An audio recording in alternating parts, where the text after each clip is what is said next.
नमो भूतनाथं नमो देवदेवं नमो कालकालं नमो दिव्यतेजं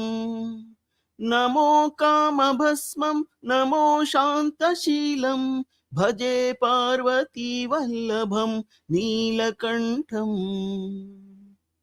भजे पार्वती वल्लभं नीलकण्ठम् सदा तीर्थसिद्धं सदा भक्तरक्षं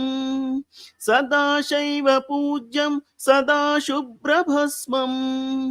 सदा ध्यानयुक्तं सदा ज्ञानकल्पं भजे पार्वतीं वल्लभं नीलकण्ठम्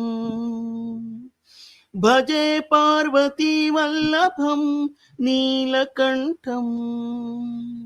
श्मशाने शयानं महास्थ